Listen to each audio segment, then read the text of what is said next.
ಲೋಕಸಭೆಯಲ್ಲಿ ಕರ್ನಾಟಕ ಕಬ್ಜಾ ಮಾಡುವುದಕ್ಕೆ ಕೇಂದ್ರ ನಾಯಕರ ಪ್ಲಾನ್. ತುಮಕೂರಿನಲ್ಲಿ ಸೋಮಣ್ಣಗೆ ಟಿಕೆಟ್ ಬೇಡವೆಂದ ಮಾಧುಸ್ವಾಮಿ ಬಣ.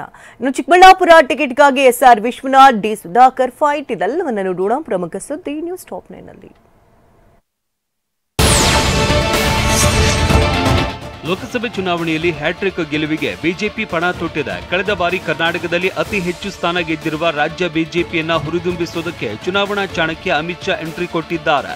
ಇವರ ಜೊತೆಗೆ ಜೆಪಿ ನಡ್ಡಾ, ರಾಜನಾಥ್ ಸಿಂಗ್ ಸಹ ರಾಜ್ಯಕ್ಕೆ ಭೇಟಿ ನೀಡುತ್ತಾ ಇದ್ದಾರೆ. ಆದರೆ ನಾಯಕರ ಮಧ್ಯೆ ಟಿಕೆಟ್ಗಾಗಿ ತೀವ್ರ ಸ್ಪರ್ಧೆ ಏರ್ಪಟ್ಟಿದೆ.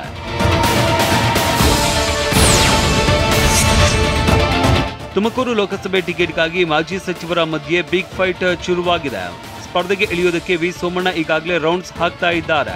ಆದರೆ ಸೋಮಣ್ಣಗೆ ಟಿಕೆಟ್ ಬೇಡ ಅಂತ ಮಾಜಿ ಸಚಿವ ಮಾಧುಸ್ವಾಮಿ ಬಣ ಅಡ್ಡಗಾಲಿಟ್ಟಿದೆ. ಮಾಜಿ ಸಚಿವ ಮಾಧುಸ್ವಾಮಿ ನಾನು ಕೂಡ ಟಿಕೆಟ್ ಆಕಾಂಕ್ಷಿ ಎಂದಿದ್ದಾರೆ.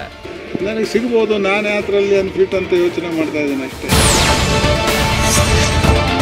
ಇತ್ತ ತುಮಕೂರಲ್ಲಿ ಈ ರೀತಿಯ ಬೆಳವಣಿಗೆಗಳೆಲ್ಲ ನಡೀತಾ ಇದ್ರೆ ಅತ್ತ ದೆಹಲಿಯಲ್ಲಿ ಇರುವ ನೀವು ಪೋಷಕರಾಗಲು ಕಾಯುತ್ತಿದ್ದೀರಾ? ಚಿಂತಿಸದಿರಿ. ಓಯಾಸಿಸ್ ಫರ್ಟಿಲಿಟಿ 90,000 ದಂಪತಿಗಳ ಜೀವನದಲ್ಲಿ ಸಂತೋಷವನ್ನು ತಂದಿದೆ. 7825893601ಗೆ ಕರೆ ಮಾಡಿ ಅತ್ಯದ್ಭುತ ರಿಯಾಯಿತಿ ಪಡೆಯಿರಿ ಹಾಗೂ ಎಲ್ಲರಿಗೂ ಗುಡ್ ನ್ಯೂಸ್ ಕೊಡಿ. ಮಾಜಿ ಸಚಿವ ವಿ ಸೋಮಣ್ಣ ತಮ್ಮದೇ ಕಾರ್ಯತಂತ್ರದಲ್ಲಿದ್ದಾರೆ. ಬಿಜೆಪಿ ಅಧ್ಯಕ್ಷ ಜೆಪಿ ನಡ್ಡಾರನ್ನ ಭೇಟಿ ಮಾಡಿದ್ದಾರೆ. ಈ ವೇಳೆ ಮಾತನಾಡಿದ ಅವರು ತುಮಕೂರು ಟಿಕೆಟ್ ಬಗ್ಗೆ ಹೈಕಮಾಂಡ್ ನಿರ್ಧರಿಸುತ್ತೆ ಎಂದಿದ್ದಾರೆ. ವರಿಷ್ಠ ಏನು ಹೇಳ್ತಾರೆ ಅದ್ರ ಮೇಲೆ ತೀರ್ಮಾನ ಮಾಡ್ತೀವಿ. ವರಿಷ್ಠ ತೀರ್ಮಾನನೇ ಅಂತಿಮ. ಚಿಕ್ಕಬಳ್ಳಾಪುರ ಲೋಕಸಭೆ ಟಿಕೆಟ್ಗಾಗಿ ಮಾಜಿ ಆರೋಗ್ಯ ಸಚಿವ ಡಿ ಸುಧಾಕರ್ ಮತ್ತು ಯಲಹಂಕ ಶಾಸಕ ಎಸ್ಆರ್ ವಿಶ್ವನಾಥ್ ಮಧ್ಯೆ ಜಿದ್ದಾಜಿದ್ದಿ ನಡೀತಾ ಇದೆ. ಆದರೆ ಪುತ್ರ ಅಲೋಕ್ಗೆ ಟಿಕೆಟ್ ಕೊಡಿಸೋದಕ್ಕೆ ವಿಶ್ವನಾಥ್ ಹೋರಾಡ್ತಾ ಇದ್ದಾರೆ. ಡಿ ಸುಧಾಕರ್ ನಾನೇ ಅಭ್ಯರ್ಥಿ ಅಂತ ಓಡಾಡ್ತಾ ಇದ್ದಾರೆ. ಯಾರಿಗೂ ಬಿರಿಯಾನಿ ಕೊಡಿಸುವ ಅಗತ್ಯ ಇಲ್ಲ ಎಂದಿದ್ದಾರೆ. 5 ವರ್ಷ ಆಗ್ತಾ ಬಂತು, ಹೊಸಬ್ರು ಅಂತ ತಿಳ್ಕೊಂಡ್ರೆ ಹೊಸದು ಅಂತಾನೆ ತಿಳ್ಕೊಳ್ಳಿ. ಇನ್ನು ಕೆ ಸುಧಾಕರ್ ಸ್ಪರ್ಧೆ ವಿಚಾರಕ್ಕೆ ಯಲಹಂಕ ಶಾಸಕ ಎಸ್ಆರ್ ವಿಶ್ವನಾಥ್ ಟಕ್ಕರ್ ನೀಡಿದ್ದಾರೆ. ಈವರೆಗೂ ಬಿಜೆಪಿಯಿಂದ ಅಭ್ಯರ್ಥಿ ಹೆಸರನ್ನ ಘೋಷಣೆ ಮಾಡಿಲ್ಲ. ನಮ್ಮ ಪಾರ್ಲಿಮೆಂಟರಿ ಬೋರ್ಡ್ನಲ್ಲಿ ಅಭ್ಯರ್ಥಿ ಕುರಿತು ನಿರ್ಧಾರ ಡಾಕ್ಟರ್ ಕೆ ಸುಧಾಕರ್ ಕಾಂಗ್ರೆಸ್ನಿಂದ ಬಂದಿದ್ದರಿಂದ ಅವರಿಗೆ ತಿಳಿದಿಲ್ಲ. ಮೈತ್ರಿ ಆಗಿರುವುದರಿಂದ ಯಾರಿಗೆ ಟಿಕೆಟ್ ಅನ್ನೋದು ಫೈನಲ್ ಆಗಿಲ್ಲ ಅಂತ ತಿರುಗೇಟು ನೀಡಿದ್ದಾರೆ. ಹೊಸದಾಗಿ ಕಾಂಗ್ರೆಸ್ಸಿಂದ ಭಾರತೀಯ ಜನತಾ ಪಾರ್ಟಿಗೆ ಬಂದಿರೋದ್ರಿಂದ ನಮ್ಮ ಕೆಲವು ಸಿಸ್ಟಮ್ ಇನ್ನೂ ಕೂಡ ಅವ್ರಿಗೆ ಸರಿಯಾಗಿ ತಿಳ್ಕೊಳ್ಬೇಕಾಗಿರ್ತಕ್ಕಂಥ ಅವಶ್ಯಕತೆ ಇದೆ.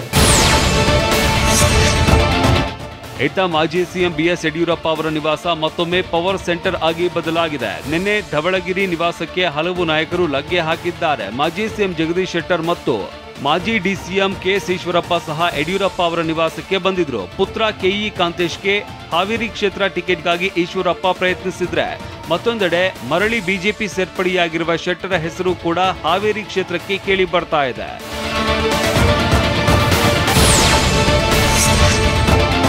ನಿನ್ನೆಯ ವಿಶ್ವಾಸ ಮತ ಯಾಚನೆಯಲ್ಲಿ ಹೇಮಂತ್ ಸೊರೇನ್ ಭಾಗಿಯಾಗಿದ್ರು. ಈ ವೇಳೆ ವಿಧಾನಸಭೆ ಸದನದಲ್ಲೇ ನಿಂತು ಕೇಂದ್ರ ಸರ್ಕಾರ ರಾಜಭವನದ ವಿರುದ್ಧ ಗರ್ಜಿಸಿದ್ರು. ನನ್ನ ಬಂಧನದಲ್ಲಿ ರಾಜಭವನವೂ ಶಾಮೀಲಾಗಿದೆ ಅಂತ ಅನಿಸ್ತಾ ಇದೆ ಅಂತ ಗುಡುಗಿದ್ರು.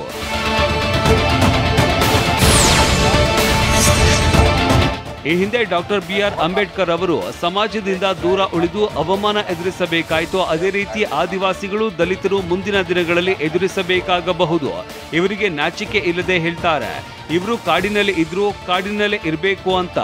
ಆದ್ರೆ ನಾವು ಕಾಡಿನಿಂದ ಹೊರಗಡೆ ಬಂದಿದ್ದೇವೆ. ಆರೋಪ ಸಾಬೀತು ಮಾಡಿದ್ರೆ ರಾಜಕೀಯದಿಂದಲೇ ನಿವೃತ್ತಿ ಪಡಿತೇನೆ ಅಂತಂದ್ರು.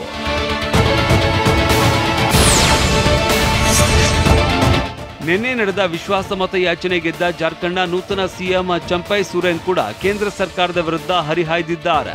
ನನ್ನದು ಹೇಮಂತ್ ಸೊರೇನ್ ಆಡಳಿತದ ಭಾಗ 2 ಅಂತ ಘೋಷಿಸಿದ್ರು. ದೇಶದಲ್ಲಿ ಬಿಜೆಪಿ ನೇತೃತ್ವದ ಕೇಂದ್ರ ಸರ್ಕಾರ ಚುನಾಯಿತ ರಾಜ್ಯ ಸರ್ಕಾರಗಳನ್ನ ಅಸ್ಥಿರಗೊಳಿಸೋದಕ್ಕೆ ಪ್ರಯತ್ನಿಸಿದೆ.